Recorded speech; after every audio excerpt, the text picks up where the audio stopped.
I've been on this lake ever since it was starting to fill up. Places where there's water now, there wasn't water then. I watched the squirrels crawl up the trees there trying to find a place to get out on the ground. That was a long way away. It was a fun place back then. I got to Toledo Bend in 1971. Most of the leaves had fallen off all the trees, but it was still a phenomenal lake.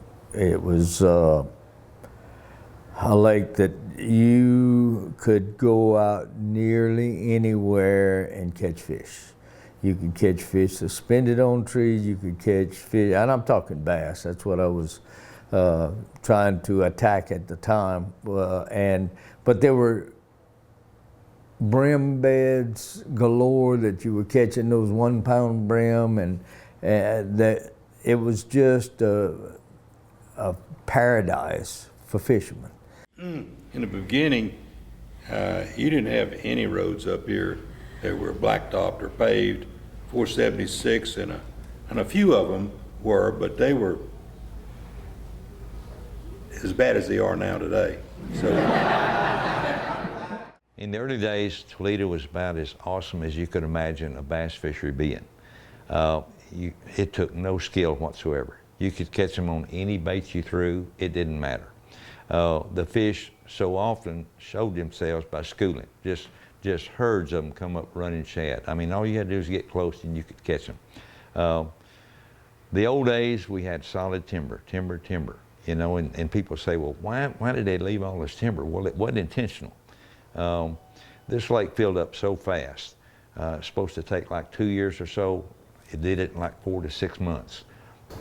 Well, in the beginning, as would be true with all new water bodies, the standing timber, the established woody structure, and all of the ground cover that was present when it was flooded provided a tremendous amount of cover and structure for fish to orient to, as well as providing fertilizer as it decayed to feed the bottom end of the food chain. And you have a void that nature wants to fill. And it had the sheer magnitude that it has over so many other water bodies that it just had a tremendous blank space for fish to fill, and buddy, they filled it. In the old days, I mean, timberlines was the thing. Any kind of timberline, a boat row, a creek channel, whatever, fish used those timberlines just like we use road beds, and they moved up and down them until they hit a ball of shad, and then it was on. There was a couple of places we could go. The fish would just herd up, and you could sit there with a blue worm and on a slip sinker and throw it out there and just in one place and just catch all the fish you wanted to. They weren't big. And then if you could find a creek bed like Arnold Creek or Caney, whatever, and you could get along those creek beds and throw spinner baits, and the water's coming up, but you could see all the turns in little creeks, and you could catch all the fish you wanted to. They were called tree crushers, and they would go down the lane and they would just walk. They didn't have to cut a tree, they just walked them down, which was great for habitat. It was the greatest thing that they could have done. If they would have had timber companies come in and haul the timber out, you wouldn't have had near the bass fishing. It was easy to catch fish, but it was hard to fish because you didn't know where the devil you were. I didn't know, I hadn't been all over these little country roads they had over in this part of the world. I just get in a boat and take off down some place where some pine logger had knocked out a bunch of trees trying to salvage them before the water took them.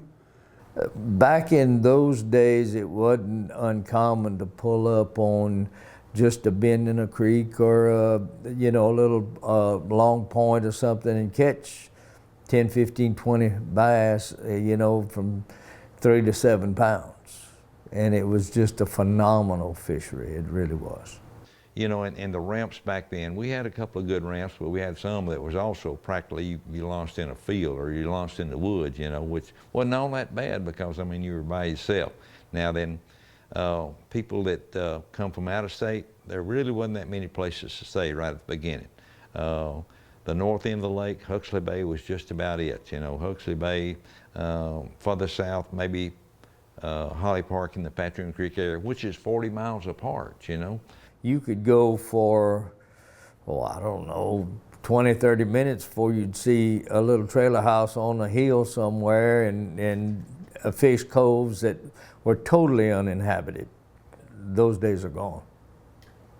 Primarily the roadbeds that we ran was in the northern part of the lake, out from around the Blue Lake area. All the roads were all old dirt roads, but they were very pronounced. I mean, we didn't have big fast boats back then, but we could run them wide open wherever we went because we was right down the boat line. I mean, our own highways, you know.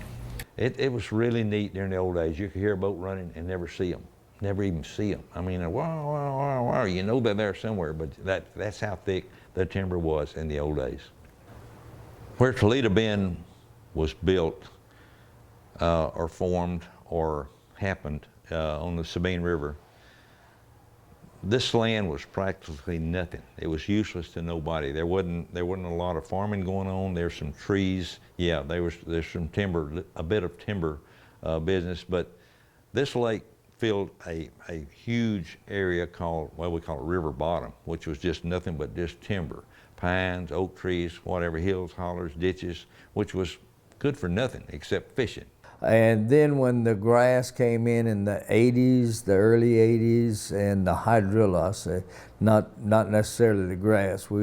It kind of took some of the other grass out, the milfoil out, but it really impacted this lake tremendously, and it gave it a resurrection, so to speak. It produced so much food and was really a phenomenal fishery once the hydrilla got established. We still had other grasses in the shallower waters, but the hydrilla gave us the ability to fish it all through the dog days of summer, and you know, if you could stand the gnats, you could catch bass. When we used to have the hydrilla, and the eel grass and the elodea and all these forms of vegetation, it wrecked their fishing as far as numbers of fish.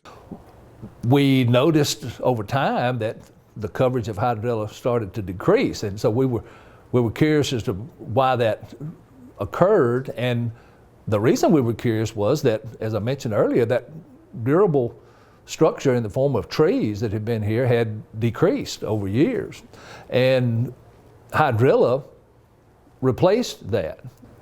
So we had that large coverage, and then it started to decrease. And bass anglers in particular wanted to know why, because we had a whole generation of people who had learned to fish hydrilla. And nature is dynamic. Things change. Things like hydrilla do not dominate forever, because in most cases hydrilla is a huge problem, but bass fishermen love it, and so in their eyes it's purely beneficial. I believe the future is very bright at Toledo Bend.